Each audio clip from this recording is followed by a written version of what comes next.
Good morning everyone, कैसे हैं सब लोग। चलिए एक बार बताइए, सब कुछ क्लियर है क्या? ऑडियो वीडियो दोनों चीजें क्लियर हैं तो अपन क्लास कंटिन्यू कर दें। रावत ने कहा सर ग्रुप में कमेंट बंद कर दो। रावत अपन बंद कर देंगे बिल्कुल।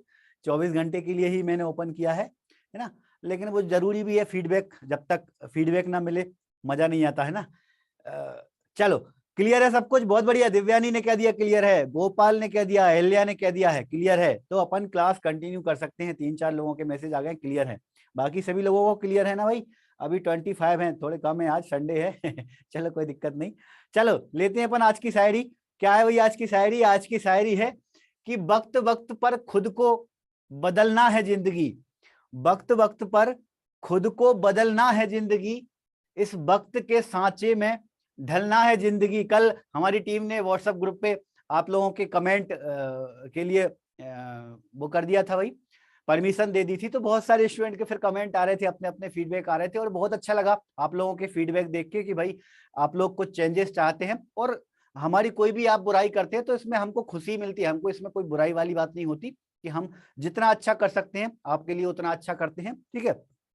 एक दो स्टूडेंट ने कहा कि सर थ्योरी थोड़ी सी कम डीप हो रही है, ज्यादा डीप नहीं हो पा रही है, तो वो उनके लिए ये शायरी वही है कि वक्त वक्त पर खुद को बदलना पड़ता है हमको। 3 साल का कोर्स होता है अपना लैब टेक्नीशियन का, लेकिन हमारे पास अभी जो लिमिट है वो 3 मंथ की है। 3 महीने में ही अपन को पूरा कोर्स कंप्लीट करना है, तो अपन ज्यादा डीप में नहीं जा सकते। दूसरी एक चीज और है, इस बार आप देखेंगे तो कोर्स में नॉन टेक्निकल जो पार्ट है उस पर बहुत फोकस किया जा रहा है ना। क्यों ऐसा? क्योंकि एग्जाम का जो पैटर्न आ चुका है, तो इसमें कोई भरोसा नहीं है क्वेश्चन कहाँ से बने। जैसे अभी 3-4 महीने पहले जो आपने एग्जाम दिया था व्यापम का, ESB का, तो उसने क्वेश्चन हर कहीं से उठा के दे दिए। तो इस बार नॉन टेक्निकल पार्ट बहुत ज्यादा इंपॉर्टेंट हो गया है। तो टेक्निकल पार्ट पे तो अपन फोकस कर ही रहे हैं, लेकिन अपन टेक्निकल पार्ट पे बहुत अंदर तक ना जाकर नॉन टेक्निकल पार्ट को भी बराबर फोकस कर रहे हैं। तो अपन को थोड़ा सा सिचुएशन के आधार पर अपन को थोड़ा सा ढलना पड़ा है। तो अपन थ्योरी में, वैसे आपको जो थ्योरी मिल रही है वो बहुत सफिशियंट है, आपको बिल्कुल घबराने की जरूरत नहीं है ना। अब देखो, आप इलेक्ट्रो फोर्सेस पढ़ रहे हो या बहुत सारी डीप वाली चीजें पढ़ रहे हो, और एग्जाम में क्वेश्चन पेचकस से आ रहा है, तो फिर थोड़ा सा क्या अपन को भी फिर बाद में लगता है। तो नॉन टेक्निकल पार्ट पे आप थोड़ा सा और फोकस करते चलो।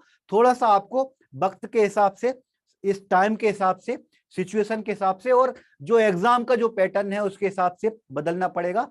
हम भी बदल रहे हैं, आपको भी बदलना पड़ेगा, ठीक है। तो आज की साड़ी हमारी यही कह रही है कि वक्त वक्त पर खुद को बदलना है जिंदगी, और इस वक्त के सांचे में ढलना है जिंदगी। कभी नींद तो कभी ख्वाब पूरे नहीं होते। अपन जैसा चाहें वैसा हो नहीं पाता। हम भी सोचते हैं कि भाई आपको ज्यादा से ज्यादा दें। अगर आप लोगों ने मेरी गॉडकर सीरीज देखी हो, यूट्यूब पे मैंने शुरू की थी, गॉडकर सीरीज में सिर्फ 2 पेज को मैं आधे घंटे में कवर करता था, आधे घंटे में उसको एक्सप्लेन करता था। और पूरी हमारी जो गॉडकर की बुक है वो 1640 पेज की बुक है। 1640 पेज में अगर आप 2-2 पेज को मैं निकालू, मतलब 4 पेज को 1 घंटे, और 4 पेज 1 घंटे का मतलब ये हुआ कि 400 दिन करीब चाहिए पूरी गॉडकर की दिन बुक को कवर करने के लिए। और 400 दिन की जो थ्योरी है उसको अपन 3 मंथ में, मतलब सिर्फ 90 दिन में या 100 दिन में कवर कर रहे हैं। तो बहुत ज्यादा कंप्रेस अपन को करना पड़ा है, थोड़ा शॉर्ट में अपन पढ़ रहे हैं, एग्जाम को टारगेट करके चल रहे हैं, है ना। तो आपको बिल्कुल भी घबराने की जरूरत नहीं है, हम लोगों पे छोड़ दो। आप लोग जितना कोशिश हो रहा है, जितना ज्यादा से ज्यादा हो रहा है, और मैंने अपनी प्रीवियस क्लास में, पुरानी क्लास में आप लोगों से बोला है, अगर एग्जाम की डेट थोड़ी सी भी बढ़ती है, अगर 15 दिन भी बढ़ती है, तो हम बिल्कुल कोशिश करेंगे थोड़े और टॉपिक उसमें ऐड करेंगे। अभी 75 टॉपिक अपन पूरे 3 महीने में कवर करने वाले हैं, लेकिन अगर 15 दिन बढ़ती है डेट, तो जितने भी टॉपिक और ऐड हो सकते हैं उतने ऐड करके आपको एक्सप्लेन कर दिए जाएंगे। बाकी आप देखोगे कि नॉन टेक्निकल में पूरे 3 महीने तक मैथ की क्लास चल रही है, इंग्लिश की क्लास पूरे 1 महीने तक चलेगी, GK GS इनकी क्लास भी 15-20 दिन तक चल रही है, हिंदी की 15 दिन तक चली, ठीक है। तो काफी कुछ हमने नॉन टेक्निकल पार्ट पे भी फोकस किया है, और वो आपको करना ही पड़ेगा भाई। तो एक बार फिर से अपनी पूरी शायरी कि वक्त वक्त पर खुद को बदलना है जिंदगी, इस वक्त के सांचे में ढलना है जिंदगी। कभी नींद तो कभी ख्वाब पूरे नहीं होते, बस वक्त के साथ साथ चलना है जिंदगी। वक्त के साथ साथ अपन को चलना पड़ रहा है ना। तो जितना आपको ये नोट्स में मिल रहा है, थ्योरी में मिल रहा है, इतना सफिशियंट है, आपको बिल्कुल भी घबराने की जरूरत नहीं है। ठीक है, बाकी हमारी कोशिश रहेगी और थोड़े और डीप अगर चल सकें तो अपन चलेंगे बिल्कुल। ठीक है, चलो कुमार ने लिखा अच्छे को स्मार्ट लग रहा है, thank you Kumar. Non technical जरूरी भी है, बिल्कुल जरूरी है दिव्यानी, है ना। तो नॉन टेक्निकल पे आप देखो कितना अच्छा फोकस किया है ना। बहुत बढ़िया। विंध्येश्वरी ने देखो, विंध्येश्वरी ने कितनी पॉइंट वाली बात कही है। नोट्स जो है वो रिवीजन के हिसाब से बहुत अच्छे हैं, बिल्कुल शॉर्ट में और पॉइंट टू पॉइंट अपन ने उसमें डाले हैं, और जितने भी लॉजिकल पॉइंट है उनको हटा दिया ताकि आपको ज्यादा टाइम वेस्ट ना हो। लॉजिकल पॉइंट में ये रहता है भाई, एक बार आप समझ लो या पढ़ लो, उसके बाद आपको दोबारा देखने की जरूरत नहीं रहती। नोट्स ऐसे हैं जिनको आपको बार बार पढ़ना थ्योरी के। ठीक है, बाकी ग्रुप के जो कमेंट हैं वो मैं आज दोपहर में बंद कर दूंगा, और जितने लोगों के फीडबैक है वो देख लेते हैं कौन क्या कह रहा है। उस पर अगर और चर्चा करने की जरूरत हुई तो शाम को एक बार और मैं लाइव आ जाऊंगा आप लोगों के फीडबैक के लिए, डिस्कशन के लिए। चलो अपन आज की क्लास शुरू करते हैं। आज की क्लास हमारी है ट्रांसफ्यूजन रिएक्शन। ट्रांसफ्यूजन रिएक्शन क्या होगी? किसी भी पेशेंट को अगर डोनर का गलत ब्लड चढ़ जाए और उसको जो रिएक्शन हो, जो प्रॉब्लम हो, उसको हम ट्रांसफ्यूजन रिएक्शन कहते हैं। ठीक है, और ये ट्रांसफ्यूजन रिएक्शन ना हो उसके लिए ही हम ये जो अपन ने प्रोसीजर की है, ब्लड ग्रुप अपन ने किया है, कूम्ब टेस्ट अपन ने किया है ना, ये जो होते हैं ये इसीलिए होते हैं ताकि ट्रांसफ्यूजन रिएक्शन ना हो। इसके अलावा एक और बड़ा इंपॉर्टेंट टेस्ट होता है क्रॉस मैच। क्रॉस मैच बहुत इंपॉर्टेंट है। भले ही सेम ब्लड ग्रुप हो, भले ही पेशेंट का ब्लड ग्रुप ए पॉजिटिव है और डोनर का भी ए पॉजिटिव है, या अगर पेशेंट का ए है और पेशेंट का ओ है और डोनर का भी ओ है, भले ही सेम ब्लड ग्रुप हो, उसके बावजूद भी हमको दोनों के ब्लड जो है वो मैच करके देखना पड़ता है कि दोनों के जो ब्लड हैं वो एक दूसरे से कंपेटेबल हैं या नहीं। अगर कंपेटेबल नहीं हुए इसका मतलब पेशेंट को प्रॉब्लम हो सकती है, पेशेंट को उस ब्लड से दिक्कत हो सकती है। कई बार कंपेटेबिलिटी अगर नहीं है तो पेशेंट की जान भी जा सकती है, बहुत ज्यादा रिस्की चीज होती है भाई, है ना ट्रांसफ्यूजन। तो ट्रांसफ्यूजन में पेशेंट की जान ना जाए, कोई इस तरह की कोई इंजरी ना हो, उससे बचने के लिए हम क्रॉस मैच करते हैं। और क्रॉस मैच करने के लिए हम करेंगे क्या? बड़ा सिंपल सा है, कोई टफ ऐसा समझने वाली चीज नहीं है इसमें, है ना। पेशेंट और जो डोनर, पेशेंट और डोनर दोनों के ब्लड जो है वो हम एक दूसरे से मैच करते हैं, एक दूसरे से मिक्स करके देखते हैं कि दोनों में वो एक दूसरे से मिक्स हो रहे हैं या नहीं। उसी को ही हम क्रॉस मैच कहेंगे। लेकिन ये जो ब्लड है इसको अपन ऐसा नहीं कि एक का ईडीटी ब्लड लिया, दूसरे का ईडीटी लिया, दोनों को मिक्स कर दिया, है ना। इसमें अपन को क्रॉस मैच मालूम नहीं चल पाएगा। ठीक है, क्रॉस मैच करने के लिए हम क्या करेंगे? क्रॉस मैच करने के लिए दो तरह की प्रोसीजर होती है। एक प्रोसीजर होती है पेशेंट का हम सीरम लेंगे और डोनर की आरबीसी हम उसमें मिक्स करेंगे। ठीक है, हाँ, इसे अपन कॉम्पिटेबिलिटी टेस्ट भी कहते हैं। बिल्कुल जयप्रकाश सही कह रहे हो आप, क्रॉस मैच को हम कॉम्पिटेबिलिटी टेस्ट भी कह सकते हैं। ठीक है, देखो दो तरह से हो सकते हैं, एक तो पेशेंट का सीरम लेंगे और डोनर की आरबीसी लेंगे, या फिर इसका अपोजिट कर सकते हैं अपन, डोनर का सीरम लेंगे और पेशेंट की आरबीसी लेंगे, है ना। और नॉर्मली ब्लड बैंक में दोनों तरह के ही क्रॉस मैच हमको करना होता है। दोनों तरह के क्रॉस मैच करें तो वो ज्यादा बेस्ट माना जाता है। ठीक है, तो इसमें जब अगर हम पेशेंट का सीरम ले रहे हैं और डोनर की आरबीसी ले रहे हैं, पेशेंट का अगर सीरम लिया और डोनर की आरबीसी ली और फिर अपन ने मिक्स करके मैच करके देखा और अगर कंपेटेबल है तो इसे हम कहते हैं मेजर क्रॉस मैच, है ना। मेजर क्रॉस मैच अपन ने क्यों कहा? क्योंकि पेशेंट के सीरम में होते हैं एंटीबॉडी। ठीक है, तो वो एंटीबॉडी उस आरबीसी के अगेंस्ट नहीं होना चाहिए। अगर आरबीसी के अगेंस्ट है इसका मतलब उसमें कॉम्पेटेबिलिटी बिल्कुल भी नहीं होगी। ठीक है, तो अगर पेशेंट का सीरम ले रहे हैं और डोनर की आरबीसी ले रहे हैं तो ये हमारा मेजर क्रॉस मैच कहलाएगा। और अगर हम डोनर का सीरम ले रहे हैं और पेशेंट की आरबीसी ले रहे हैं तो इस तरह का जो क्रॉस मैच है वो माइनर क्रॉस मैच कहलाता है। तो अपन ये कह सकते हैं शॉर्ट में कि क्रॉस मैच जो है वो दो तरह के होते हैं हमारे, या दो तरह के हो सकते हैं, मेजर क्रॉस मैच और minor cross match. Major cross match में हम पेशेंट का सीरम लेंगे और डोनर की आरबीसी लेंगे।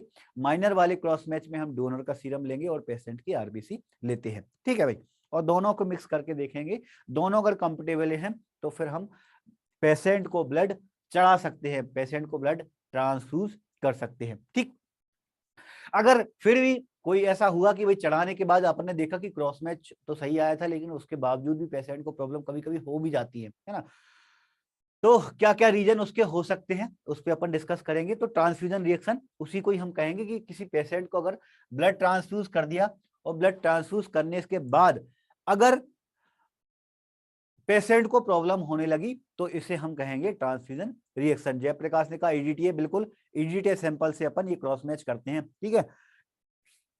चलो, दोनों तरह के ही सैंपल लेना पड़ती है अपन के, ईडीटीए भी और प्लेन वाला भी, है ना। सीरम जो निकलेगा वो प्लेन से निकलेगा, ईडीटीए सैंपल से आरबीसी निकलेंगी, ठीक है। नॉर्मली हम प्लाज्मा से नहीं करते हैं क्रॉस मैच, सीरम से ही करना रहता है। मतलब पेशेंट, जो अपन ने सीरम की बात कर रहे थे, तो 2 ट्यूब अपन को लेना पड़ेगी, पेशेंट की भी 2 ट्यूब में सैंपल लेना पड़ेगा, डोनर की भी 2 ट्यूब में सैंपल लेना पड़ेगा, है ना बेसिकली। लेकिन ऐसा होता नहीं है, डोनर का जो ब्लड डोनेट होता है उसमें सिर्फ जो एंटीकोगुलेंट वाला ब्लड है उससे ही क्रॉस मैच लगा दिया जाता है, ठीक है। लेकिन पेशेंट का तो बिल्कुल एकदम जरूरी है सीरम। सीरम इसलिए जरूरी है क्योंकि उसमें एंटीबॉडीज ज्यादा अच्छे कंडीशन में होते हैं। चलो, ट्रांसफ्यूजन जो रिएक्शन है उसको हम 2 कैटेगरी में डिवाइड कर सकते हैं। पहली है इमीडिएट और दूसरी है डिलेड। नाम से ही समझ में आ रहा है, इमीडिएट मतलब पेशेंट को अगर ब्लड ट्रांसफ्यूज किया और ट्रांसफ्यूज करने के तुरंत बाद ही अगर पेशेंट को प्रॉब्लम आने लगी, उसको रिएक्शन होने लगी, तो उसको हम कहेंगे इमीडिएट, है ना। और अगर प्रॉब्लम कुछ टाइम बाद हो रही है, हो सकता है 1-2 दिन बाद हो सकता है 1 हफ्ते बाद हो, तो इस तरह की जो रिएक्शन होगी इसे हम डिलेड ट्रांसफ्यूजन रिएक्शन कहेंगे, ठीक है। इमीडिएट के अंदर 5 तरह की ट्रांसफ्यूजन रिएक्शन हो सकती हैं। कौन कौन सी हो सकती है भाई, पहले देखें आप, पहले अपन नाम देख लेते हैं ओवरव्यू में, फिर अपन 1 बाय 1 एक एक ट्रांसफ्यूजन रिएक्शन को समझते हुए चलेंगे, ठीक है। चलो, पहला अपना रिएक्शन है एक्यूट हीमोलाइटिक ट्रांसफ्यूजन रिएक्शन। कौन सा ट्रांसफ्यूजन रिएक्शन किस कैटेगरी में आ रहा है, ये भी बड़ा इंपॉर्टेंट है। इमीडिएट के अंदर कौन कौन से आते हैं और डिलेड के अंदर कौन कौन से आते हैं, ये आप जरूर याद रख लें। इमीडिएट के अंदर आएगा हमारा एक्यूट हीमोलाइटिक ट्रांसफ्यूजन रिएक्शन। दूसरा आता है febrile non haemolytic transfusion reaction. तीसरा है एलर्जिक रिएक्शन। चौथा है एनाफाइलेटिक रिएक्शन। और पांचवा है ट्रांसफ्यूजन एसोसिएट लंग इंजरी, है ना। इसे अपन TALI भी बोलते हैं, TALI शॉर्ट फॉर्म में अपन इसको TALI भी बोलेंगे। कई बार शॉर्ट फॉर्म से भी क्वेश्चन बन जाते हैं, है ना। तो जितने भी शॉर्ट फॉर्म है पूरी अपनी लैब टेक्नीशियन के कोर्स में, सारे शॉर्ट फॉर्म को मैं एक अलग से टॉपिक बना दूंगा और आपको मैं भेज दूंगा, तो आप जरूर पढ़ लेना। इमीडिएट के अंदर acute haemolytic transfusion reaction, febrile non haemolytic transfusion reaction, allergic reaction, anaphylactic reaction और ट्रांसफ्यूजन एसोसिएट लंग इंजरी, ठीक है। आगे बढ़ते हैं किरण, थोड़ा सा पेशेंस रखो, अपन बात करेंगे, है ना। मैं अभी फिलहाल नाम पढ़ रहा हूं, अपन आगे पढ़ेंगे। डिलेड में अंदर आएंगे 2 हमारे, पहला डिलेड हीमोलाइटिक ट्रांसफ्यूजन रिएक्शन और दूसरा ग्राफ्ट वर्सेस होस्ट डिसीज। ये 2 तरह के जो रिएक्शन है वो हमारे डिलेड के अंदर इंक्लूड होंगे, है ना। अब अपन 1 बाय 1 अपन एक एक को लेते हुए चलते हैं, एक एक को समझते हुए चलते हैं, ठीक है। इंपोर्टेंट है ना, इंपोर्टेंट है, लेकिन बहुत ज्यादा अपन को डीप जाने की इसमें जरूरत नहीं है, ठीक है। बिल्कुल सौरभ, थोड़ा सा पैसेज रखो, अपन डिस्कस करेंगे सब चीजों पे। चलो 1 बाय 1 लेते हैं अपन। पहला है अपना एक्यूट हीमोलाइटिक ट्रांसफ्यूजन रिएक्शन। देखो नाम में ही इनकी बहुत सारी डेफिनेशन छुपी हुई है। एक्यूट मतलब बहुत जल्दी होने वाला, बहुत जो जल्दी हो रही है प्रोसेस, है ना। हीमोलाइटिक मतलब पेशेंट का जो ब्लड है वो हीमोलिसिस होने लगेगा, है ना। इस तरह का जो ट्रांसफ्यूजन रिएक्शन जिसमें पेशेंट का ब्लड बहुत जल्दी हीमोलिसिस होने लगता है, उसे हम एक्यूट हीमोलाइटिक ट्रांसफ्यूजन रिएक्शन कहते हैं। और किस वजह से होता है ये, जब रेसिपिएंट मतलब पेशेंट, है ना। मैं पेशेंट जो शब्द है उसे अपन रेसिपिएंट बोले तो ज्यादा अच्छा है, क्योंकि पेशेंट कई बार ऐसा होता है कि भाई कोई बीमारी ना होकर कई बार सिर्फ हीमोग्लोबिन की कमी है तो उनको भी चढ़ाना पड़ता है ब्लड, ठीक है। तो रेसिपिएंट को आप पेशेंट भी मान सकते हैं, दोनों चीज एक ही है ना। पेशेंट में जो एंटीबॉडीज द्वारा अगर डोनर की आरबीसी का इंट्रावास्कुलर डिस्ट्रक्शन होने लगे, इसका क्या मतलब है, इसका मतलब ये है कि अगर पेशेंट की जो ब्लड है, पेशेंट के ब्लड में जो एंटीबॉडीज हैं, अगर वो एंटीबॉडीज डोनर की आरबीसी को पहचाने नहीं, उनको लगे कि ये बाहर की कोई चीज आई है, फॉरेन बॉडी है, उस फॉरेन बॉडी के हिसाब से वो एंटीबॉडीज उस आरबीसी को तोड़ने लगे, इंट्रावास्कुलर उनका डिस्ट्रक्शन करने लगे। उस वजह से ये ट्रांसफ्यूजन रिएक्शन होता है, एक्यूट हीमोलाइटिक ट्रांसफ्यूजन रिएक्शन। और ये होता कब है? ये होता है जब पेशेंट में एबीओ जो ग्रुप है वो गलत चढ़ जाए। अगर एबीओ मिसमैच ना हो, मिसमैच मतलब अगर पेशेंट का ग्रुप ए है और उसको बी ग्रुप का ब्लड चढ़ा दिया, या फिर पेशेंट का ग्रुप बी है और उसको ए का चढ़ा दिया, तो इस तरह से अगर मिसमैच हो गया एबीओ का, बड़ा इंपॉर्टेंट होता है ये एबीओ। एबीओ की मिसमैचिंग बहुत ज्यादा रिस्की है भाई, और इसमें पेशेंट के जान जाने की भी चांसेस बहुत होते हैं। ठीक है, तो गलत ब्लड ग्रुप चढ़ने से इस तरह की ट्रांसफ्यूजन होती है, एक्यूट हीमोलाइटिक ट्रांसफ्यूजन रिएक्शन, जिसमें अगर एबीओ ब्लड ग्रुप गलत चढ़ गया तो उसकी वजह से पेशेंट को इस तरह की होती है। उसमें तुरंत ही ब्लड जो होता है वो हीमोलिसिस होने लगता है, और ब्लड में हीमोलिसिस होने से पेशेंट को फिर बहुत सारी प्रॉब्लम होने लगती हैं। ठीक, दूसरा अपना febrile non haemolytic transfusion reaction. Febrile, इसमें फिब्राइल जो शब्द है इसका मतलब है फीवर, है ना। फिब्राइल शब्द का मतलब ये होता है फीवर से रिलेटेड, फीवर जिसमें पेशेंट को फीवर आए, है ना। दूसरा शब्द है नॉन हीमोलाइटिक, इसमें पेशेंट के ब्लड जो है या पेशेंट के ब्लड में किसी भी तरह की हीमोलिसिस नहीं हो रही है। तो जब हीमोलिसिस नहीं होती तो उसे हम कहेंगे non haemolytic, febrile non haemolytic transfusion reaction. ठीक है, और ये सबसे ज्यादा कॉमन ट्रांसफ्यूजन रिएक्शन है। जितने भी ट्रांसफ्यूजन रिएक्शन अपन पढ़ने वाले हैं, अपन ने टोटल 8 अभी नाम में देखे थे, उनमें सबसे कॉमन ज्यादातर जो देखा जाता है हॉस्पिटल में वो इसी तरह के febrile non haemolytic transfusion reaction ज्यादातर केसेस देखने को मिलते हैं। इसमें होता क्या है भाई, इस रिएक्शन में जो पेशेंट होता है वो डोनर के डब्ल्यूबीसी के अगेंस्ट में एंटीबॉडीज बनाने लगता है ना। अब देखो, जब अपन क्रॉस मैच करते हैं तो क्रॉस मैच में हमारा जो फोकस होता है वो आरबीसी पे होता है भाई, आरबीसी कंपेटेबल है या नहीं, है ना। डब्ल्यूबीसी के जो नंबर होते हैं वो कंपैरिजन में थोड़े कम होते हैं, है ना। तो अगर हमने किसी पेशेंट को ब्लड चढ़ाया और ब्लड ट्रांसफ्यूज करने के बाद अगर पेशेंट डोनर के डब्ल्यूबीसी के अगेंस्ट, डोनर के जो डब्ल्यूबीसी है उसके अगेंस्ट में अगर वो पेशेंट का जो ब्लड है वो ये मानने चल लगे कि अगर पेशेंट की डब्ल्यूबीसी है उसे वो अगर फॉरेन बॉडी मानने लगे, उसको वो पहचान ना पाए, तब जो रिएक्शन होती है वो हमारी febrile non haemolytic transfusion reaction होगी। तो इसमें डब्ल्यूबीसी के अगेंस्ट है, मतलब आरबीसी का कोई रोल है ही नहीं इसमें, आरबीसी इसमें टूटेंगी नहीं, और आरबीसी नहीं टूटेंगी मतलब इसे हमने कह दिया नॉन हीमोलाइटिक। ये हमारा नॉन हीमोलाइटिक ट्रांसफ्यूजन रिएक्शन होगा। दूसरी चीज इसमें फिब्राइल, फिब्राइल मतलब पेशेंट को फीवर इसमें आता है, काफी तेज फीवर आता है पेशेंट को, है ना, इस तरह के ट्रांसफ्यूजन रिएक्शन।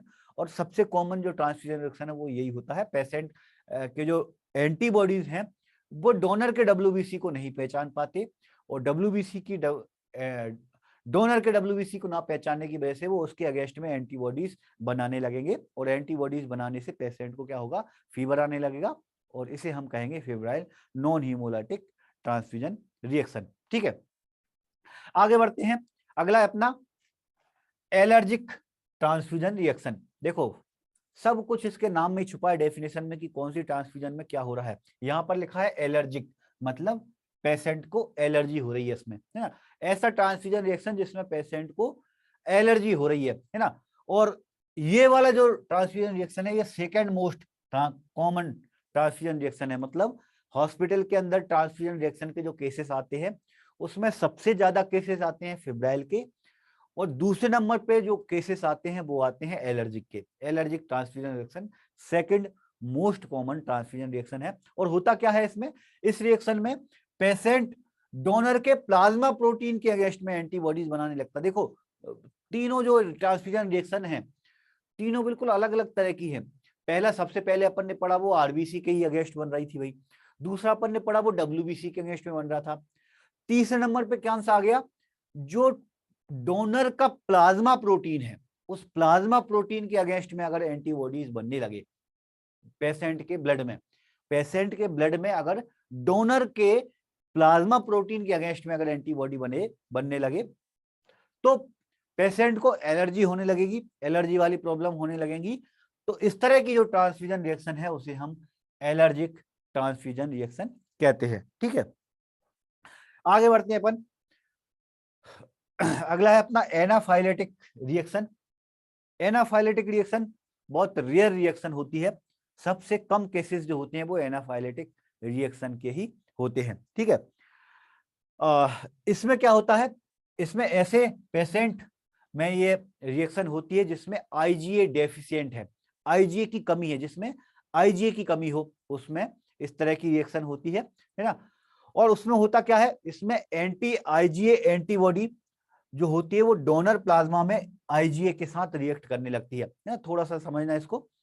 सबसे पहली चीज, इसमें एनाफाइलेटिक का मतलब क्या है, इसमें भी फीवर जैसे ही सिम्टम्स आते हैं, है ना।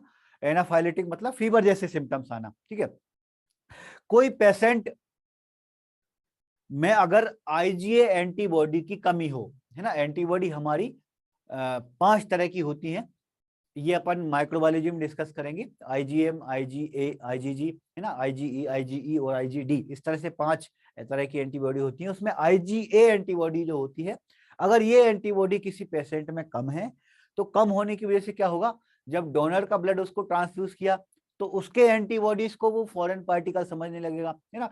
तो कहने का मतलब क्या, देखोगे आप जितने भी जो ट्रांसफ्यूजन रिएक्शन देख रहे हो आप, सब में लगभग लगभग एक जैसे ही सिचुएशन की वजह से प्रॉब्लम आ रही है। एक जैसी सिचुएशन की मतलब क्या है, जब भी हम ट्रांसफ्यूजन करते हैं, तो अगर पेशेंट के ब्लड में कोई भी एक चीज है जो डोनर के ब्लड से कोई भी चीज से अगर मैच नहीं हो पा रही है या उसको फॉरेन पार्टिकल समझ रही है, तो उससे ट्रांसफ्यूजन रिएक्शन होने लगती है। तो अगर प्लाज्मा प्रोटीन के अगेंस्ट में एंटीबॉडी बन रही है तो एलर्जी होगी, और इसको हम एलर्जिक ट्रांसफ्यूजन रिएक्शन कहेंगे। अगर डोनर के प्लाज्मा के आईजीए एंटीबॉडी के अगेंस्ट में अगर एंटीबॉडी बनेगी, तो इसे हम एनाफाइलेटिक रिएक्शन कहेंगे। ठीक है, इसमें भी जो सिम्टम्स आएंगे वो फीवर जैसे ही सिम्टम्स आते हैं। ठीक है, एनाफाइलेटिक रिएक्शन क्या होती है, इसमें फीवर जैसे सिम्टम्स आते हैं, इसके साथ साथ में पेशेंट के स्किन में प्रॉब्लम होने लगती है। इसको माइक्रोबायोलॉजी में एनाफाइलेटिक काफी डीप में आएगा, तो थोड़ा अपन उस पर डिस्कस करेंगे। ठीक है, चलो आगे बढ़ते हैं अपन। अगला है अपना transfusion associate lung injury. Transfusion की वजह से अगर लंग की इंजरी होती है, तो इस तरह का जो ट्रांसफ्यूजन रिएक्शन है ये हमारा ट्रांसफ्यूजन एसोसिएट लंग इंजरी कहलाता है। ठीक है, क्या होगा भाई, इसमें डोनर के एंटी एचएलए, एएनए क्या होते हैं, एंटी न्यूक्लियर एंटीबॉडी होते हैं, उनकी रिएक्शन से रेसिपिएंट में ल्यूकोसाइट एग्रीगेट का फॉर्मेशन होने लगता है। इसका मतलब क्या है, देखो WBC के अगेंस्ट में एक एंटीजन होता है, उसे हम कहते हैं ह्यूमन ल्यूकोसाइट एंटीजन, एचएलए, है ना, या फिर अपन उसको एंटी न्यूक्लियर एंटीबॉडी भी कहते हैं। एंटी न्यूक्लियर एंटीबॉडी नॉर्मली जो बनते हैं वो ऑटो इम्यून डिसऑर्डर में बनते हैं। किसी पेशेंट को खुद की ही आरबीसी, खुद की ही WBC के अगेंस्ट में अगर एंटीबॉडी बनने लगे, है ना, खुद की ही कोई सेल्स की अगेंस्ट में अगर एंटीबॉडी बनने लगे, तो इस तरह की जो डिसीज होती है इसको अपन ऑटो इम्यून डिसऑर्डर कहते हैं, है ना। तो ऑटो इम्यून डिसऑर्डर में होता क्या है, एएनए बनने लगता है, एएनए मतलब एंटी न्यूक्लियर एंटीबॉडी बनने लगता है, न्यूक्लियस के अगेंस्ट में एंटीबॉडी बनने लगती है। तो ये भी सेम अपन ये मान सकते हैं कि WBC के अगेंस्ट में एंटीबॉडी बन रही है ना। तो जब डोनर के जो एंटीबॉडी हैं वो एंटीबॉडी पेशेंट के WBC के अगेंस्ट में बनने लगे और उनको एग्रीगेट करने लगे, तब इस तरह की प्रॉब्लम आएगी। देखो दोनों में बहुत डिफरेंट है ना। थोड़ा सा एक बार मैं पिछला बताऊं, अभी WBC की अपन बात कर रहे थे, इससे पहले febrile non haemolytic transfusion reaction में, फिब्राइल नॉन हीमोलाइटिक में हुआ क्या था, इसमें पेशेंट WBC, डोनर की WBC के अगेंस्ट में एंटीबॉडी बना रहा था, है ना, फिब्राइल, लेकिन फिब्राइल से थोड़ा सा बिल्कुल एकदम अपोजिट है ट्रांसफ्यूजन रिएक्शन, है ना। कैसे अपोजिट है भाई, कि अभी अपन ने जब फिब्राइल की बात कर रहे थे, तो फिब्राइल में WBC किसकी थी, जिसके अगेंस्ट में एंटीबॉडी बन रहे थे, वो थे डोनर की WBC के अगेंस्ट में जब एंटीबॉडी बना रहा था पेशेंट, तो वो हमारा फिब्राइल हीमोलाइटिक ट्रांसफ्यूजन रिएक्शन था, febrile non haemolytic transfusion reaction था। ठीक है, लेकिन इससे जस्ट अपोजिट अगर अपन बात करें TALI की, तो टीएलआई में क्या होगा, टीएलआई में डब्ल्यूबीसी के अगेंस्ट में ही एंटीबॉडी होती है, लेकिन ये एंटीबॉडी बनती नहीं है। ये एंटीबॉडी कौन सी होती है, जो डोनर के ब्लड में ऑलरेडी प्रेजेंट थी। डोनर के ब्लड में अगर एंटीबॉडी ऑलरेडी प्रेजेंट थी और जब अपन ने पेशेंट को चढ़ाया, तो पेशेंट को चढ़ाने के बाद वो एंटीबॉडी पेशेंट के डब्ल्यूबीसी के अगेंस्ट में उनको एग्लूटिनेट करने लगी, उसको वो एग्रीगेट करने लगी, इकट्ठा करने लगी, है ना। तब जो प्रॉब्लम होगी उसे अपन ट्रांसफ्यूजन एसोसिएट लंग इंजरी कहेंगे। इनमें क्या होगा, ल्यूकोसाइट जो होंगे वो एग्रीगेट होने लगेंगे, है ना। नॉर्मली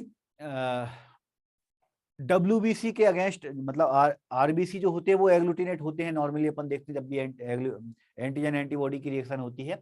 लेकिन अगर डब्ल्यूबीसी के अगेंस्ट में ही एंटीबॉडी बनने लगी तो वो क्या करेंगे, एंटीबॉडी वो डब्ल्यूबीसी को ही एग्रीगेट करने लगती है ना।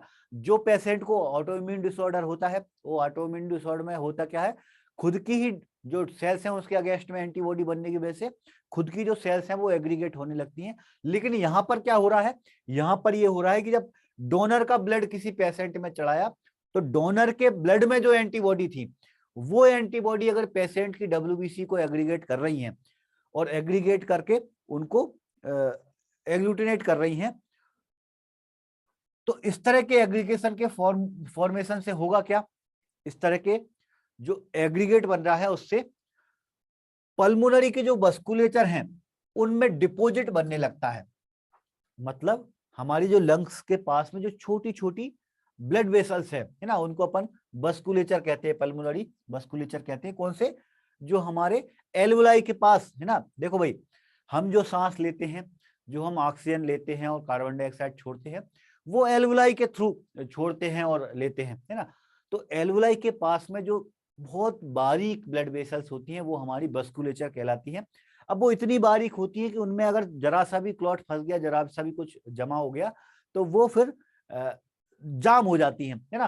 तो जो ल्यूकोसाइट एग्रीगेट हुए हैं वो ल्यूकोसाइट एग्रीगेट या पल्मोनरी वस्कुलेचर में जाकर डिपॉजिट बना लेंगे। और पल्मोनरी वस्कुलेचर में जब एक बार डिपॉजिट बन गया तो ऑक्सीजन का जो आदान प्रदान चल रहा था, जो लेने देने का काम हमारा एल्वुलाई कर रही थी, वो एल्वुलाई ऑक्सीजन को लेना देना नहीं कर पाएंगी। वहां पर जो ब्लड है वो फ्लो नहीं हो पाएगा, ब्लड आना जाना नहीं कर पाएगा एल्वुलाई के पास में, है ना। तो उस टाइम पे क्या होगा, उस टाइम पे ये होगा कि ब्लड जो होगा वो हमारे लंग्स के पास तक पहुंच ही नहीं पाएगा, ऑक्सीजन की वो सप्लाई कर ही नहीं पाएगा, है ना। तो इसमें क्या होगा, फिर इसमें फिर धीरे धीरे पल्मोनरी एडिमा बनने लगता है। मतलब हमारे लंग्स के आसपास फ्लूइड इकट्ठा होने लगेगा, है ना। फ्लूइड इकट्ठा क्यों हो रहा, क्योंकि उन्होंने जाम कर दिया हमारी जो ब्लड वेसल्स हैं, जो पतली सी ब्लड वेसल्स हैं जहां से ब्लड सर्कुलेट होना चाहिए था सॉरी। तो वो ब्लड सर्कुलेट ना होने की वजह से, जाम होने की वजह से वहां पर ब्लड जो होगा वो इकट्ठा होने लगेगा, फ्लूइड इकट्ठा होने लगेगा, लिम्फेटिक फ्लूइड इकट्ठा होने लगेगा, है ना, जिसको अपन प्लूरल फ्लूइड कहते हैं। जब वो फ्लूइड इकट्ठा होने लगेगा तो पल्मोनरी एडिमा बनने लगेगा और एडिमा बनने की वजह से पेशेंट को फिर आगे जाके लंग इंजरी होती है। तो इस तरह की जो पूरी सिचुएशन है, जिसकी वजह से हुआ क्या था कि पेशेंट की जो एंटीबॉडीज थी, सॉरी, पेशेंट की जो डब्ल्यूबीसी थी वो डोनर की एंटीबॉडी की वजह से एग्रीगेट होने की वजह से, ठीक है, वस्कुलेचर को क्लॉट कर रही थी, जमा रही थी, जिससे ब्लड का सर्कुलेशन रुक रहा था और ब्लड के सर्कुलेशन रुकने की वजह से लंग्स में इंजरी हो जाती है। इसलिए ये वाला जो रिएक्शन है इसे अपन ट्रांसफ्यूजन एसोसिएट लंग इंजरी कहते हैं, ठीक है। दोनों में, दोनों वैसे डब्ल्यूबीसी के अगेंस्ट थे, अपन ने जब फेब्राइल पढ़ा उसमें भी डब्ल्यूबीसी आए थे और इसमें भी डब्ल्यूबीसी आए हैं, लेकिन दोनों में बहुत अंतर है। जब डब्ल्यूबीसी हो डोनर की और फिर रिएक्शन हो रही हो तो अपना फेब्राइल वाला था, लेकिन जब डब्ल्यूबीसी हो पेशेंट की और एंटीबॉडीज हो डोनर की, तब जो रिएक्शन होगी वो हमारी ट्रांसफ्यूजन एसोसिएट लंग इंजरी कहलाती है, ठीक है। आगे बढ़ते हैं। गायत्री ने लिखा सर आपके स्टडी मटेरियल बहुत अच्छे है, थैंक यू गायत्री। चलो आगे बढ़ते हैं। अगला है अपना डिलेड। अब देखो अभी तक अपन ने एक्यूट वाले पढ़े हैं, एक्यूट के बाद में अब अपन डिलेड पे आ गए हैं, ठीक है। डिलेड हीमोलाइटिक ट्रांसफ्यूजन रिएक्शन, नाम में ही इसकी डेफिनेशन छुपी है। डिलेड मतलब थोड़े टाइम बाद हो रही है भाई ट्रांसफ्यूजन रिएक्शन, और हीमोलाइटिक मतलब ब्लड, इसमें भी ब्लड की हीमोलिसिस होगी। कितने टाइम पीरियड बाद ये जो ट्रांसफ्यूजन रिएक्शन होती है, ये ट्रांसफ्यूजन के कई दिनों, कई बार हफ्तों बाद ऐसा भी हो सकता है कि 1 महीने बाद पेशेंट को रिएक्शन होना शुरू हो, है ना। तो रिएक्शन वो अचानक से नहीं होती है, रिएक्शन होती है धीरे धीरे धीरे धीरे करके बढ़ती जाती है। तो उसको पेशेंट को शुरुआत में सिम्टम्स नहीं आएंगे, लेकिन ऐसा नहीं है कि पेशेंट को ब्लड चढ़ाने के बाद नहीं हुआ, वो 1 महीने बाद ही शुरुआत हुई रिएक्शन, ऐसा भी नहीं है। रिएक्शन पहले दिन से ही शुरू हो जाएगी, लेकिन उसके सिम्टम्स पहले दिन से ही आना शुरू नहीं होते हैं, बल्कि वो सिम्टम्स होते हैं वो थोड़े लंबे टाइम पीरियड बाद, कुछ दिनों बाद, या हो सकता है कुछ हफ्तों बाद, हो सकता है 1 महीने बाद आना शुरू हो, है ना। तो इस तरह का जो रिएक्शन होगा इसे अपन डिलेड हीमोलाइटिक ट्रांसफ्यूजन रिएक्शन कहते हैं। अब ये होगा किस वजह से? ये उन व्यक्तियों में होता है जिनमें प्रीवियस ट्रांसफ्यूजन हुआ हो, या फिर उनको प्रेगनेंसी, जो लेडीज है जो प्रेगनेंसी हुआ उसकी वजह से आरबीसी सेंसिटाइज हो जाती है। और आरबीसी अगर सेंसिटाइज हुई तो उनमें एंटीबॉडी जो होती है वो लो टाइटर में बन जाती है। लो टाइटर में अगर एंटीबॉडी बन गई, देखो अगर एंटीबॉडी लो टाइटर में है तो वो एग्लूटिनेशन उनमें नहीं हो पाएगा। कोई ऐसा पेशेंट जिसको पहले भी ब्लड चढ़ा था, मान लो पहले ब्लड चढ़ा था 15 दिन पहले, या मान लो 3 दिन पहले ही चढ़ा हो, तो 3 दिन पहले या 1 हफ्ते पहले या 15 दिन पहले अगर किसी को ब्लड चढ़ा, उस टाइम पर उसकी आरबीसी अगर सेंसिटाइज हो गई, और आरबीसी सेंसिटाइज होने की वजह से उनमें एंटीबॉडी जो है वो एंटीबॉडी बहुत लो टाइटर में है। अपन ने जब पढ़े थे एंटीजन एंटीबॉडी रिएक्शन, अब थोड़ा सा पहले पढ़ा था इससे, है ना, तो उसमें अपन ने पढ़ा था आरबीसी का सेंसिटाइजेशन का, ठीक है। तो उसमें क्या होती है, एंटीबॉडी लो टाइटर में होती है, और एंटीबॉडी अगर लो टाइटर में होंगी तो क्या होगा, धीरे धीरे उनका टाइटर बढ़ेगा। एंटीबॉडी शुरुआत में तो कम है, तो जब तक शुरुआत में कम है तब तक तो वो रिएक्शन नहीं कर पा रही है, तब तक वो किसी तरह की हीमोलिसिस नहीं कर पा रही है। जैसे जैसे उनका टाइटर बढ़ता जाएगा, क्योंकि एंटीबॉडीज लगातार बनती रहती हैं धीरे धीरे, अगर आरबीसी सेंसिटाइज है मतलब उनमें एंटीजन बहुत ज्यादा मात्रा में प्रेजेंट नहीं है, बहुत ज्यादा क्वांटिटी में नहीं है, है ना। जब ये एंटीजन उनके ज्यादा मात्रा में होंगे तो एंटीबॉडी भी ज्यादा मात्रा में बनेंगे। एंटीबॉडी जब ज्यादा मात्रा में बनेंगे धीरे धीरे, तो फिर आगे चल के ये आरबीसी को एग्लूटिनेट करना शुरू कर देंगे, है ना। और आरबीसी को एक बार एग्लूटिनेट करना इन्होंने शुरू कर दिया तो फिर पेशेंट में हीमोलिसिस होने शुरू हो जाता है ना। पहले अगर मान लो पहले ट्रांसफ्यूजन हुआ था तो उस टाइम पे रिएक्शन नहीं हुई, लेकिन दोबारा से फिर से एक्सपोजर करने पर, या फिर सेकेंडरी इम्यून रिस्पॉन्स द्वारा फिर क्या होता है, एक्स्ट्रा बस्कुलर हीमोलिसिस होना शुरू हो जाता है ना। मतलब पहले भले ही रिएक्शन नहीं हुई थी, लेकिन पहले क्यों नहीं हुई थी उसका पीछे रीजन था, एंटीबॉडी जो थे वो कम टाइटर में थे, कम टाइटर होने की वजह से उनमें पहले ट्रांसफ्यूजन रिएक्शन नहीं हुई।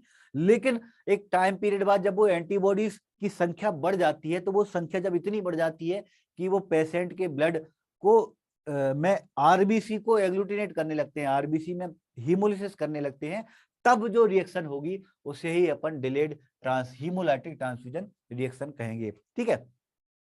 आगे बढ़े अपन, अगला है अपना ग्राफ्ट वर्सेस होस्ट डिसीज। ये बड़ा इंपॉर्टेंट है एग्जाम में, ये 2-3 एग्जाम में पूछा जा चुका है, ग्राफ्ट वर्सेस होस्ट डिसीज, है ना।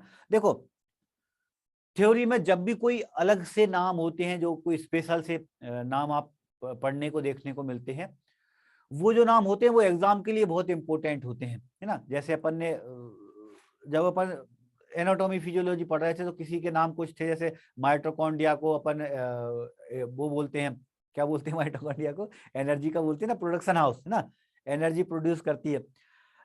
तो इस तरह के कोई भी जो अलग से वर्ड है, जैसे अपना प्रोटीन की फैक्ट्री गोल्जी ऑपरेटस होता है, पावर हाउस, बहुत बढ़िया, पावर हाउस मेरे माइंड में क्लिक नहीं हो रहा था, निधि ने बोल दिया, बढ़िया निधि, है ना, पावर हाउस अपन ने बोलते हैं, है ना। तो ये जो अलग से वर्ड होते हैं ये एग्जाम के लिए बहुत इंपॉर्टेंट होते हैं। कभी भी आप थ्योरी पढ़ रहे हो, थ्योरी वर्ड में कोई अलग से आपको नाम अगर दिख रहे हैं तो आप ये मान के चलो कि वो एग्जाम के लिए बहुत इंपॉर्टेंट है ना। ग्राफ्ट वर्सेस होस्ट डिसीज क्या होता है भाई, ये जो होती है ये तब होती है जब डोनर के टी सेल मतलब लिम्फोसाइट, है ना, थाइमस वाले लिम्फोसाइट, उनको इन्होंने यहाँ ग्राफ्ट मान लिया है। ये जो टी सेल होते हैं ये पेशेंट के हेल्दी सेल मतलब पेशेंट के जो लिम्फोसाइट है या पेशेंट के जो सेल्स हैं उनको फॉरेन पार्टिकल के रूप में देखने लगते हैं और उन पर अटैक करने लगेंगे, और अटैक करने पर पेशेंट के सेल्स को नुकसान पहुंचाना शुरू कर देते हैं, है ना। हमारी जो लिम्फोसाइट होती है वो लिम्फोसाइट, है ना, एक तो काम होता है उनका एंटीबॉडीज का प्रोडक्शन करना, दूसरा काम उनका होता है फेगोसाइटोसिस का। तो कभी कभी अगर डोनर के लिम्फोसाइट अगर पेशेंट के सेल्स को ना पहचान पाए, पेशेंट की डब्ल्यूबीसी को नहीं पहचान पा रही है, पेशेंट की आरबीसी को नहीं पहचान पा रही, प्लेटलेट को नहीं पहचान पा रही है ना, और उनको फॉरेन पार्टिकल समझ लिया उनने। अगर डोनर के लिम्फोसाइट पेशेंट के सेल्स को फॉरेन पार्टिकल समझने लगे तो उस टाइम पर क्या होगा, उस टाइम पर वो उसको अटैक करने लगेगी, फेगोसाइटोसिस करने लगेगी और उसको नुकसान पहुंचाने लगेगी, है ना। तब जो ट्रांसफ्यूजन रिएक्शन होती है उसे ही हम ग्राफ्ट वर्सेस होस्ट डिसीज कहते हैं, है ना। तो यहाँ पर ये ग्राफ्ट का जो मतलब है, ये डोनर है, ग्राफ्ट शब्द था, ग्राफ्ट इसका मतलब है डोनर का ब्लड, और होस्ट का मतलब है पेशेंट का ब्लड, है ना। होस्ट कौन होता है, वही मेहमान, सॉरी, ग्राफ्ट हो गया मेहमान और होस्ट हो गया हमारा मेजबान, मेजबान जिसके घर मेहमान जाते हैं ना। तो ग्राफ्ट और होस्ट का मतलब क्या हुआ कि जब मेहमान किसी घर वाले सदस्य को नहीं पहचान पा रहा, उस पर अगेंस्ट अटैक कर रहा है ना, तो उसे ही अपन ग्राफ्ट वर्सेस होस्ट डिसीज कहते हैं। डोनर की लिम्फोसाइट इसमें पेशेंट की सेल्स को नहीं पहचान पाती, ठीक।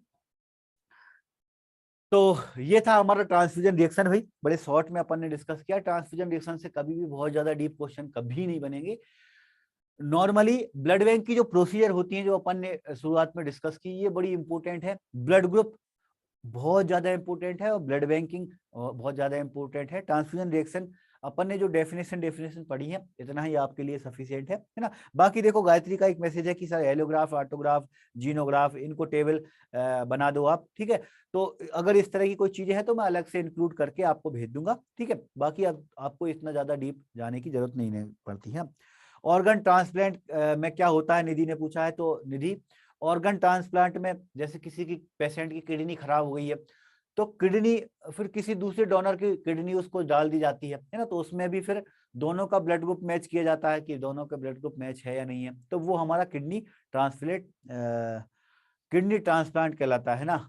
रूप सिंह ने कह दिया प्रोटीन की फैक्ट्री राइबोसोम को कहते हैं, बिल्कुल सही, राइबोसोम कोई कहेंगे अपन, ठीक है रूप सिंह। एक्चुअली राइबोसोम से बनते हैं प्रोटीन, ठीक है। चलो, इसका ओवरव्यू होगा क्या, नहीं ओके, इसका ओवरव्यू की जरूरत है क्या आप लोगों को, आप मुझे बताएं, ब्लड बैंक के ओवरव्यू की जरूरत है क्या आपको? अगर जरूरत है तो कर सकते हैं।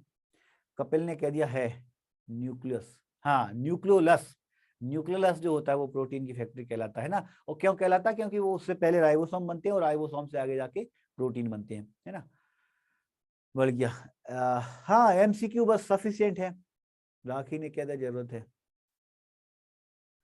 चलो, तो एक बार मैं ब्लड बैंक में देख लूंगा कि कोई चीज ऐसी है जो छूटी है और उसको ओवरव्यू करने की जरूरत है। बाकी ब्लड बैंक में सिर्फ 4 टॉपिक है, तो मेरे ख्याल से इसमें ओवरव्यू की कोई जरूरत नहीं है।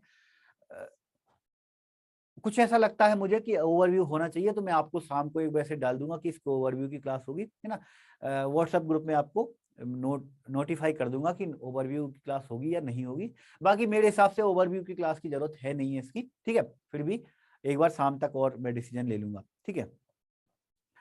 ब्लड ग्रुप का फिनोटाइप और जीनोटाइप बता दीजिए, ओके आर साहू, ठीक है। चलो,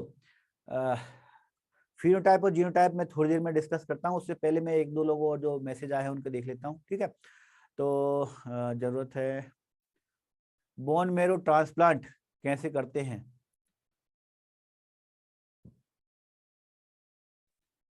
बोन मैरो ट्रांसप्लांट की प्रोसीजर वही होगी, फिर किसी डोनर और पेशेंट दोनों का क्रॉस मैच होगा और बोन मैरो फिर पेशेंट को चढ़ा दिया जाएगा, है ना। प्रोसीजर, अब देखो ये एग्जाम की क्वेश्चन नहीं है कि एग्जाम में क्वेश्चन आए। सर दिनेश सर एमसीक्यू पे कंप्लीट करा देंगे, बिल्कुल, है ना। तो दिनेश सर की एक बार क्लास ले लो, उसके बाद लगेगा तो अपन कर लेंगे, ठीक है। आज टेस्ट है, बिल्कुल पवन, आज टेस्ट है। अभी 10 बजे ही उसकी क्लास की टेस्ट की लिंक खुल जाएगी। ऑलरेडी टेस्ट बन चुका है, ब्लड बैंक पे टेस्ट है। तो अभी 10 बजे से लेकर कल के 10 बजे तक, 24 घंटे तक मैंने कर दिया। मैं उसका बैनर चेंज कर दूंगा, बैनर पुराना बैनर डला है। तो अपन ने 24 घंटे के लिए कर दिया कि संडे मॉर्निंग में 10 बजे से लेकर मंडे मॉर्निंग 10 बजे तक तो टेस्ट होगा, और मंडे 11 बजे मॉर्निंग में 11 बजे उसका रिजल्ट आपको, मेरिट आपको मिल जाएगी, ठीक है। तो अभी जस्ट 10-15 मिनट बाद टेस्ट की लिंक खुल जाएगी, 10 बजे उसकी टेस्ट लिंक खुल जाएगी, ठीक है। चलो एक बार ये आर साहू ने मैसेज किया है भाई कि फिनोटाइप और जीनोटाइप इसको थोड़ा बता दीजिए, तो इसको मैं थोड़ा सा बता देता हूं। फिनोटाइप और जीनोटाइप, पहली चीज दो वर्ड आ रहे हैं, एक आ रहा है जीनोटाइप और दूसरा आता है फिनोटाइप।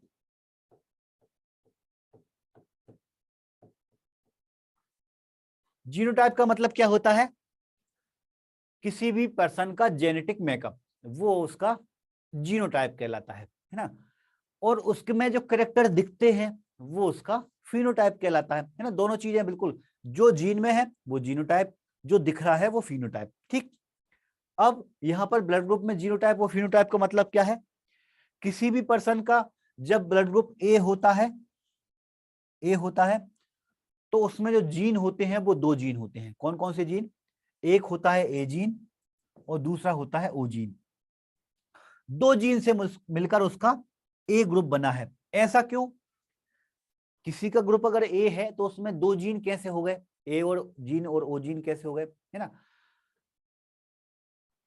क्योंकि हमेशा किसी का भी ब्लड ग्रुप जब होगा, किसी भी इंडिविजुअल का, पर्सन का, तो उसमें जो जीन होते हैं तो एक जीन आता है मदर से, एक जीन आता है फादर से। ठीक है, तो फादर ने अगर ए जीन दिया है और मदर ने ओ जीन दिया है, तो उसमें दो तरह के जीन हो सकते हैं, ए भी हो सकता है और ओ भी हो सकता है। या फिर ऐसा भी हो सकता है कि फादर और फादर और मदर दोनों ही ने ही ए जीन दी दे, तब भी पेशेंट का जो इंडिविजुअल है, पर्सन, जो पेशेंट नहीं बोलना चाहिए, कोई भी पर्सन है उसका ब्लड ग्रुप अगर ए है तो उसमें मदर से और फादर से दोनों से एक एक जीन जाते हैं।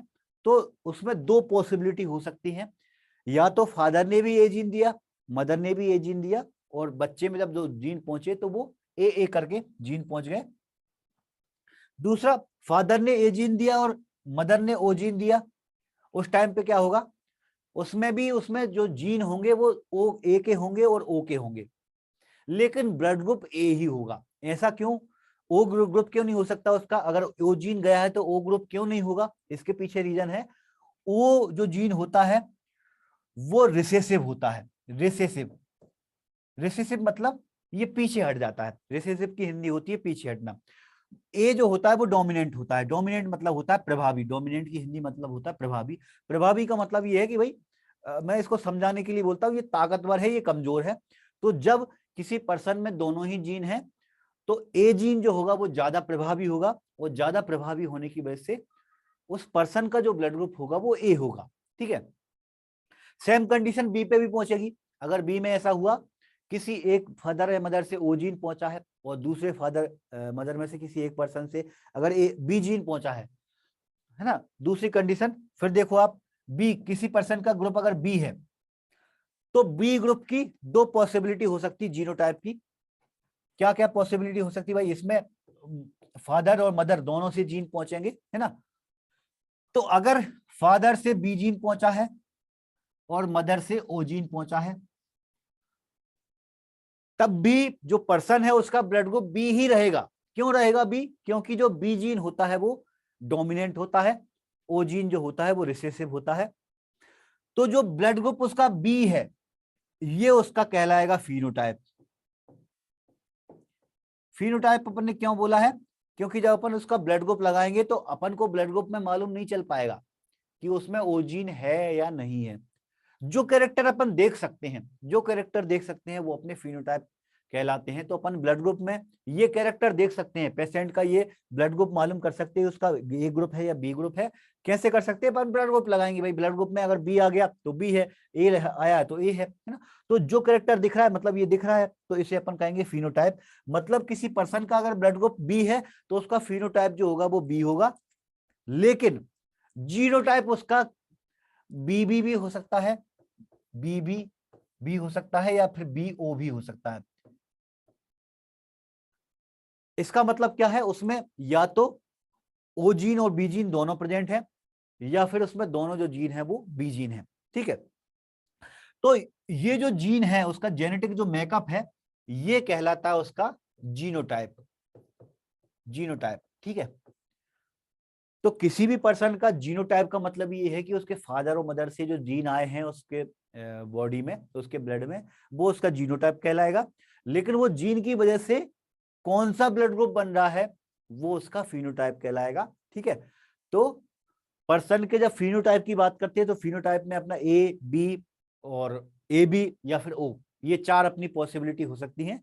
लेकिन जब जीनोटाइप की बात करेंगे तो जीनोटाइप की पॉसिबिलिटी बहुत सारी हो सकती है, ए ओ, बी बी ओ, ओ इस तरह से करके फिनोटाइप हो सकती है ना भाई। अपने जो तीन जीन है, ए जीन, बी जीन और ओ जीन, ये तीनों जीन का क्या कॉम्बिनेशन बन रहा है, वो कॉम्बिनेशन जो होगा वो अपना जीनोटाइप कहलाएगा। ठीक है, अब देखो कई बार ऐसा होता है कि पेशेंट को जो जीन है वो जीन अगर उसमें प्रेजेंट तो है लेकिन वो दिख नहीं रहा है। देखो जैसे अपन ने फिजिकल कैरेक्टर की भी बात करें तो फिजिकल कैरेक्टर में जैसे आप लोगों ने देखा होगा कोई पेरेंट्स है उसके मान लो मदर जो है वो ब्लू आइज की है, नीली आंखों की, हालांकि नीली आंखों, या फिर मान लो आप गोरी स्किन के हैं, बिल्कुल जो इनकी उनकी स्किन जो है वो एकदम गोरी है, लेकिन जो फादर हैं वो थोड़े से डल स्किन के हैं, थोड़े से डार्क स्किन के हैं, है ना। तो बच्चा की पॉसिबिलिटी क्या हो सकती है भाई, बच्चे में जो जीन पहुंचेंगे वो फादर से भी पहुंचेंगे, मदर से भी पहुंचेंगे, तो बच्चा गोरा भी हो सकता है और डार्क स्किन का भी हो सकता है। तो अगर उस पे फादर के जीन प्रभावी हैं तो बच्चा जो होगा वो थोड़ी सी डल स्किन का होगा, डार्क स्किन का होगा। अगर मदर के जीन प्रभावी होंगे तो वो जो बच्चा होगा वो गोरा होगा, है ना। तो लेकिन उसमें जीन दोनों ही प्रेजेंट होंगे, फादर के भी जीन होंगे, मदर के भी जीन होंगे। अब वो उसमें कौन से जीन, अब देखो जो कैरेक्टर उसमें दिख रहे हैं, अगर बच्चा गोरा दिख रहा है तो अपन कहेंगे उसका फिनोटाइप जो है वो उसकी जो स्किन है वो एकदम फेयर है। अगर उसकी स्किन फेयर नहीं है, डार्क है, तो अपन कहेंगे उसका जो फिनोटाइप है उसकी स्किन में फिनोटाइप उसका डार्क स्किन का है। ठीक है, लेकिन जीन उसमें दोनों ही होंगे, डार्क स्किन के भी होंगे और फेयर स्किन के भी होंगे। उसमें जिस फादर या मदर दोनों में से जिसके जीन ज्यादा प्रभावी होंगे उसके कैरेक्टर उस बच्चे में दिखने लगते हैं। जो कैरेक्टर दिखेंगे वो फिनोटाइप, लेकिन जो जीन उसके अंदर प्रेजेंट होंगे वो उसका जीनोटाइप। ठीक है, चलो और आगे आप लोगों के डाउट देख लेता हूं। टाइम का क्या होगा आपका, जितेंद्र क्या पूछना चाह रहे हो आप। मेरी क्लास का टाइम यही रहेगा 9 बजे। अपन जो भी टाइमिंग का चेंजेस होता है भाई, देखो हम लोग भी ड्यूटी करते हैं तो ड्यूटी में कई बार हम लोगों की शिफ्टें चेंज होती रहती हैं। अगर टाइम में चेंज हुआ तो मैं आपको बता दूंगा। दिनेश सर आपको ब्लड बैंक रिवाइज कर देंगे, जरूरत पड़ेगी तो फिर देख लेंगे अपन। लाइव टेस्ट का ओके, लाइव टेस्ट का जो टाइम है वो अभी 10 बजे से लेकर अभी जस्ट 5 मिनट बाद टेस्ट की लिंक आपकी खुल जाएगी। और कल 10 बजे तक, कल मॉर्निंग में 10 बजे तक आप 24 घंटे तक टेस्ट कभी भी देख सकते हो। और कल मॉर्निंग में ही 11 बजे इसका रिजल्ट आपको मेरिट मिल जाएगी। आरसाऊ अच्छे से समझ में नहीं आया मुझे। अच्छे से समझ में क्यों नहीं आया आरसाऊ, कितना अच्छे समझाया भाई मैंने। सिंपल सा है, जीनोटाइप मतलब जो जीन प्रेजेंट हैं और फिनोटाइप मतलब जो कैरेक्टर आ रहे हैं। ब्लड ग्रुप की बात करते हैं अपन, ब्लड ग्रुप में अपने एक बार थ्योरी की क्लास आप देख लेना, है ना। और एक बार दिनेश सर की भी ब्लड बैंक की क्लास होगी, उसके बाद भी अगर कोई दिनेश सर की जो एमसीक्यू की क्लास होगी उसमें भी कुछ आपके डाउट क्लियर हो जाएंगे। उसके बावजूद भी आपके अगर डाउट बने हैं तो आप जरूर मैसेज कर देना, तो डेफिनेटली अपन एक आध क्लास और डाउट सेशन पे रख सकते हैं, है ना। बाकी देखो गायत्री लिखा है एलोग्राफ से क्वेश्चन आ चुके हैं, तो बिल्कुल गायत्री अगर आए हैं तो एक बार मैं फिर से टेबल रिवाइज करके नोट्स में आपको अपडेट करके भेज दूंगा। ठीक है, ये जो नोट्स हैं ब्लड बैंक के, इसमें जो आप बोल रहे हो एलोग्राफ्ट वगैरह, तो वो मैं इंक्लूड करके दोबारा से बता दूंगा। ठीक है, ग्राफ्ट वर्सेस होस्ट डिसीज जो होता है वो ऑर्गन, हाँ किसी में ब्लड ट्रांसफ्यूजन में भी हो सकता है निधि, और ऑर्गन ट्रांसप्लांट में भी हो सकता है ग्राफ्ट वर्सेस होस्ट डिसीज। ठीक, धनुष ने पूछा माइक्रो क्लिनिकल पैथोलॉजी कब से स्टार्ट होगी। धनुष थोड़ा सा पेशेंस रखो भाई, बिल्कुल सिस्टमेटिक चल रहा है अपन। जैसे आपका सिलेबस अपलोड हुआ है, सिलेबस अब थोड़ा अपडेट भी कर दिया है, आप अपडेट वाला सिलेबस डाउनलोड कर लेना। तो अपडेट वाले सिलेबस में क्या हुआ है कि क्लिनिकल पैथोलॉजी को मैंने बाद में कर दिया है ना। तो पहले अपन अब माइक्रोबायोलॉजी शुरू करेंगे, बैक्टीरियोलॉजी पहले पढ़ेंगे, क्लिनिकल पैथोलॉजी अपन बाद में पढ़ेंगे। तो इसके बाद में अब जो क्लास होगी वो माइक्रोबायोलॉजी ही शुरू होने वाली है। और मेरी क्लास में 2 या 3 दिन का गैप हो सकता है, क्योंकि हिस्टोपैथोलॉजी के जो नोट्स हैं दिनेश सर के ना, उनको बहुत सारे जो कुछ स्टूडेंट हैं जो हिंदी में डिमांड कर रहे हैं, तो उनको एक बार मैं थोड़ा और जमा के और अपडेट करके उसको हिंदी में करके आपको अपलोड कर दूंगा, तो उसमें मुझे थोड़ा सा टाइम लगेगा, तो मेरी क्लास में 2-3 दिन का गैप हो सकता है ना, बाकी मैं आपको मैसेज में बता दूंगा। सर एंटीजन है एच, हाँ एंटीजन एच, देखो एंटीजन एच जो होता है ये आगे जाकर ए एंटीजन, बी एंटीजन और एच एंटीजन में कन्वर्ट होता है। तो जिसमें एच एंटीजन अकेला होता है उसमें ओ ग्रुप होता है, ठीक है। जिसमें ए एंटीजन होगा उसमें ए ग्रुप, जिसमें बी एंटीजन होगा उसमें बी ग्रुप, जिसमें एच एंटीजन अकेला होता है उसमें ओ ग्रुप, ठीक।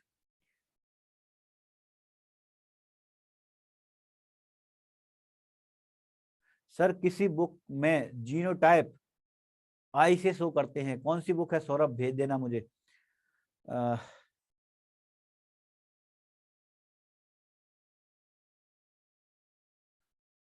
देखते हैं जितेंद्र, अभी फिलहाल 9 बजे का टाइम ही सही है, फिर हम लोगों की ड्यूटी का भी रहता है, कई बार ड्यूटी अगर मेरी चेंज हुई तो अपन कर भी सकते हैं, सुबह मॉर्निंग में 7 बजे क्लास कर सकते हैं, ठीक है। सुबह 6 बजे अच्छा था, पूजा ने लिख दिया। देखो देखो हर एक स्टूडेंट की अपनी अपनी प्रॉब्लम है भाई, अभी 330 स्टूडेंट ने कोर्स परचेज कर लिया है। अब 330 स्टूडेंट जो हैं सबका एक अलग अलग टाइम है, कुछ लोग सुबह 4 बजे उठ जाते हैं, कुछ लोग ऐसे जो 8 बजे सो के नहीं उठते हैं, है ना। तो सबका एक अपना अपना रूटीन है, हर एक स्टूडेंट के हिसाब से क्लास को मैनेज करना तो पॉसिबल हो नहीं पाता है ना। तो जिस टाइम पे आप क्लास ले सकते हो वो लाइव क्लास ले लिया करो, जो क्लास आप नहीं ले सकते उसको रिकॉर्डेड देख लिया करो, है ना। फिर कुछ हमारी भी प्रॉब्लम्स रहती हैं भाई, मैं अगर नाइट ड्यूटी कर रहा हूँ तो 9 बजे की क्लास रख सकता हूँ, मॉर्निंग की अगर मेरी ड्यूटी है तो फिर सुबह 7 बजे की क्लास हो सकती है ना। तो जितना पॉसिबल हो सकता है उतना हम कर रहे हैं। आपको तो क्लास मिलना चाहिए, जरूरी नहीं, देखो मैं तो ये मानता हूँ कि अगर आपको लाइव क्लासेस नहीं मिल रही तो रिकॉर्डेड में भी लगभग वही कंटेंट रहता है, बहुत ज्यादा अंतर रहता नहीं है लाइव और रिकॉर्डेड क्लास में। अंतर बस इतना रहता है कि आपके जो लाइव क्लासेस होते हैं उसमें आप कोई डाउट पूछते हैं तो वो तुरंत सॉल्व हो जाते हैं, लेकिन आपको देखो रिकॉर्डेड क्लास में भी कोई डाउट है तो आप कम्युनिटी पे पोस्ट कर दिया करो। मैं भी वो कम्युनिटी पोस्ट देखता हूँ, दिनेश सर भी लगातार कम्युनिटी पोस्ट देखते हैं, तो उनपे जो भी डिस्कशन होगा हम नेक्स्ट वाली क्लास में कर दिया करेंगे, ठीक है। ब्लड बैंक और किस में है test sir, Sachin Sachin blood bank का ही टेस्ट है आज, है ना। आर साहू समझने में रिकॉर्ड सुन लेंगे, जीतन ने पीछे, हाँ है ना। एक बार और दिनेश सर की ब्लड बैंक की क्लास होंगी तो उनको आप अटेंड करना, उसके बाद अपन और बात कर लेंगे, डिस्कशन कर लेंगे, ठीक है। 8 कर दीजिए या फिर 8:30 कर दीजिए, अनीता ने बोला है। देखते हैं अनीता, देखो जो पॉसिबल हुआ कर देंगे आपको। आप क्लास डिले ना करिए सर, सब टीचर के लेक्चर कंटिन्यू कीजिए, टाइम बहुत कम बचा है।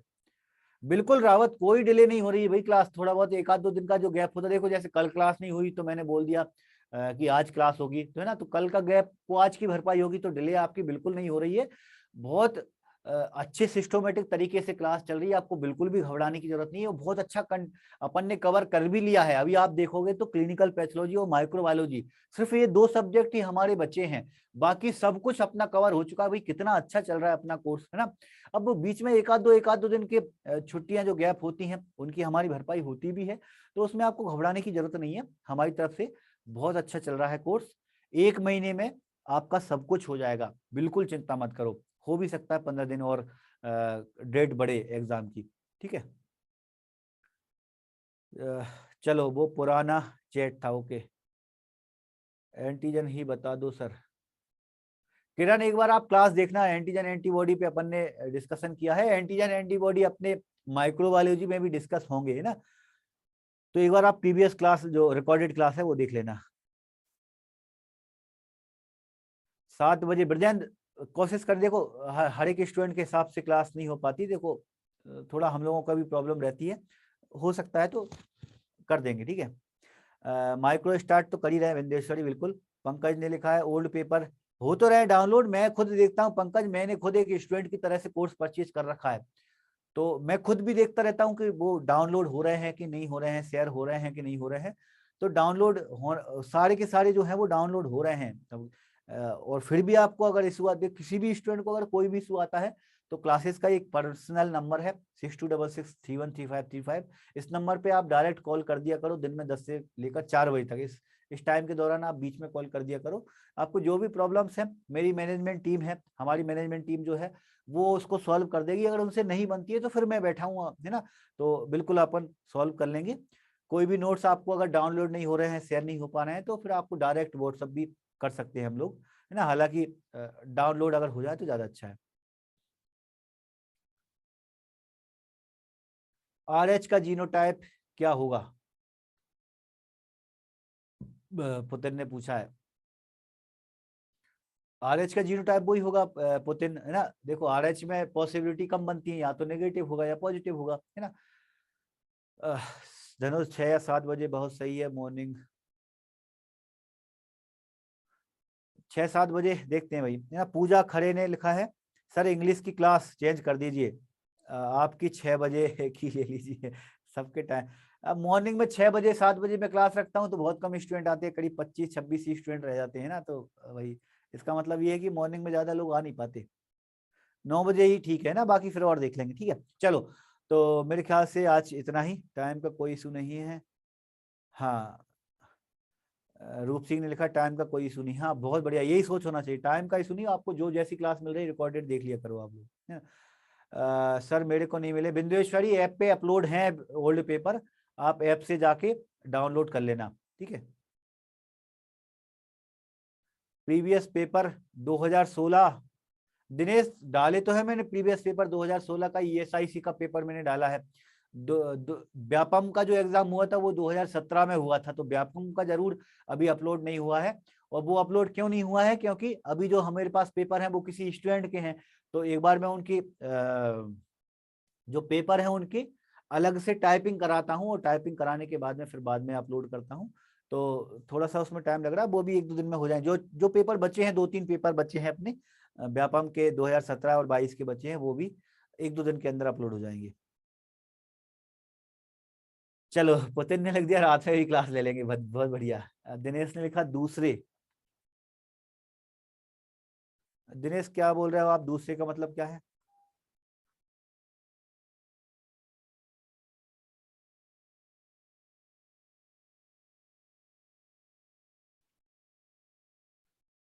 चलो भाई, इससे आगे बातें अपन अब आगे अपने कम्युनिटी पोस्ट में कर लेना आप लोग, ठीक है। चलो, तो अभी आज के क्लास के लिए बस इतना ही रहने देते हैं। अभी आपकी टेस्ट की लिंक खुल गई होगी, तो आप जाके टेस्ट दे सकते हैं, ठीक है। और कोई आपके डाउट है, कोई क्वेश्चन है, आप कम्युनिटी पे पोस्ट कर दिया करो, जितना बेस्ट हमसे बन रहा है उतना हम बेस्ट कर रहे हैं, है ना। और इतना ही आपके लिए सफिशिएंट है, आपको बिल्कुल घबराने की जरूरत नहीं है ना।